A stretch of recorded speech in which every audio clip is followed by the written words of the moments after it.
Okay, hello, Miss Edwards. How are you doing today? I'm okay. How are you doing? I'm doing good.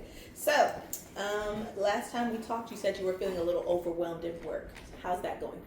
Feeling better? Uh, Honestly, I'm still overwhelmed. Okay. Um, my the expectations is this work is just stressful, and I take pride in what I do, and I manage 7 people, and I take pride in making sure I lead and guide them and give them what they need so that they can be successful. Um, but I keep doubting myself, even though people are telling me that I'm doing well for my position, especially considering other people in my role at other campuses within our district. Um, I receive compliments a lot from my district supervisors, but I don't know. I just feel like I'm not good enough. So I received these accolades from other people, from my colleagues in the district, my immediate supervisors for my department. But on my campus, it feels like my administrators want more from me. And I feel like I'm not doing enough to meet their expectations. Okay. So you're still feeling overwhelmed, even though from your your 7 people under you, they say you're doing a good job. Your immediate supervisors are saying you're doing a good job, um, and you're getting compliments from across the district. You're still feeling a little self doubt and not as if you're living up to your own expectations. Yes, my own and my campus administrators. Okay. Tell me a little bit more about your campus administrator. I feel like there's some things that are expected of them and it's trickling down to me, but it doesn't match because of the dynamic of what I do is so different from what they are expected to do. I'm just a little piece of what they have to manage for the whole campus, but they don't have enough time to look at what my department has to deal with within policies and expectations for the state and the district. So the expectations that they have for me, I don't think they understand if that it's not reasonable. So I don't think I'm doing a good enough job making that connection for them, and I feel like in my role I should. Well, to me it's a sticky situation because you don't want to push too much, because then people's egos get involved or they feel like you're challenging them, and then they're in control of your evaluations, and so they may hold that against you and would cause some retaliation on you because you maybe thought you challenged them. So I'll give you an example. I had to present an idea at work. I had to present to the campus, all the teachers, all the staff of the campus. And I spent a long time preparing, getting ready, making sure everything was what it needed to be. And then on that day, I don't know, I do know. Part of it is another piece of what I'm expected to do. I did not meet the compliance deadline. I thought I had everything under control and was going to meet the deadline, but I ran out of time. Just time. The technology didn't work right. I ran out of time. So I think those feelings came and affected me when it was time to do the presentation. Now, even though I did the presentation, when it was time to talk, I was nervous. My hands were shaking. I was forgetting things that I wanted to key points I wanted to point out to the staff. So my confidence took a hit. And I don't know. People said that they enjoyed it, but I just kept telling myself, I can't believe I messed up. I could only seem to focus on the bad stuff. Okay. So, even though you were told your presentation went good, you're focusing on the bad stuff, and you recognize that you were extremely anxious and nervous for this presentation. Did you do anything to try and help calm yourself down before, after, No, during? No, I mean the same old stuff. Like nothing like major. I don't think. I counted to 10, tried to take a deep breath. But I just can't believe I missed that deadline. Okay, so the deadline was really important for you and your job and for campus, I'm assuming. Yes. Okay, so how does that affect you now? I just feel like maybe I'm doubting myself. Maybe this role is not for me.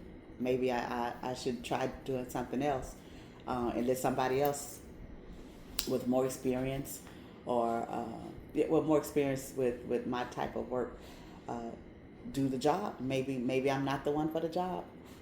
I felt like I was. That's why I took the position. Mm-hmm. But now I'm doubting it. Okay, so you said in the beginning you felt like you were suited for the position. That's why you went ahead and accepted. What has changed now? So from what you thought you knew and how you felt about your qualifications before going into the job, what has changed your mind about being qualified for this position? Well, I guess two big things. Number one, I came from a different district, and my district did things differently. The organization chart for that department was set up differently. The roles were defined differently to get the same objectives done, which is across the state of Texas, everybody has to meet these deadlines for TEA, but they approached it differently. Had some different roles involved that this new district does not have. They do things completely different to reach the same goal. But coming into a new district, I don't feel like I think people took for granted that I had been in the special ed department for 15 years, so they just assumed that I knew what to do, and so they trained me, but not. I don't think they trained me well enough, and I didn't know what questions to ask to get the better training until it was time to actually start producing. And then nobody had time because everybody was feeling the pressure of deadlines. And so my training, I don't think, was what it could have been. So that's one thing. So to go from one district to the next. Well, within the next year, we have a whole new program, expectation, for certain campuses. And I'm on one of those campuses where the expectation is not necessarily go hand in hand with the way the roles have been traditionally managed. Mm-hmm. And so with this new expectation, and I'm also using a new platform to manage the information, the database for the information, that too is different. And I don't feel like I have a true grasp on it. Well, and then I don't want to dive too much into it because now the program's changing, so it doesn't even really matter. Next school year, we're starting with another program. Okay. So even though you've gone through these big changes, you've been in the special ed department for 15 years, over 15 years now, you do have a good background and understanding of it. You're in a position where things are different spaces and it's confusing. Mm-hmm. I get that can be frustrating. Now that this deadline is passed, have you tried reaching out to your higher ups or people who are saying you're doing a good job to ask for more specified training? Well, no. I've asked them for support to make sure I don't miss another deadline. Okay. But more training, no, because they're going to change the platform. Okay. And hopefully with the new platform, it will generate the reports for us instead of me having to go in and generate the reports. Not manually, but it's very time consuming. When I know there are programs out there where you could just push a few buttons and it generates the report for you as opposed to what I'm having to do now. Okay. All right. So that sounds like something to look forward to, this program is changing. It might hopefully take something off your not bucket list, your plate and your list of all the to-do list. That's what I was trying to get to. Okay. Mm-hmm. Okay. Yes, I agree. And because this past deadline, the missed deadline, was causing you so much issue, have you talked to your leadership about it and explained what happened or how that came to be? Yes, they did. And they just said once again it came back on me. In the end, it's my fault that I should have communicated where I was on my status. And because for 7 months I've been able to hit every deadline. This was the first deadline I've missed. I didn't take into consideration the amount of new students that are on that list, and so I should have communicated where I was on the status so that they could step in and help me sooner. Okay. I can see that from your facial expressions. That's not something you think would have went over well. Well, I just feel like once again they don't really understand what all is involved. Mm-hmm. It's not really something somebody could help me with. I need more staff. I need one, at least minimal one more person to manage that. Okay.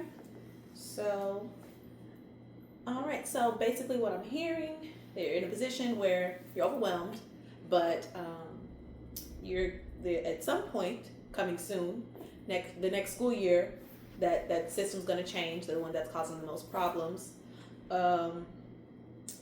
and you should probably talk to your higher ups about a little more training on the newer program in a quicker fashion, maybe to help get those deadlines met, with an influx of students going in and out. Mm-hmm. So moving forward, what do you think you can do differently? Probably speak up sooner when I see things going awry. Not maybe take so much on myself and reach out for help sooner. But then it just adds to my feelings of inadequacy that I have to get help to do something that everybody seems to think I should be able to do on my own. Okay, I can see that. But I would like to also point out that you are in a position where people are complimenting you and pointing out that you are doing, from what you tell me, better than anyone else in your position. So give yourself that grace to go ahead and ask for that help. Okay, I will. Thank you. You're welcome.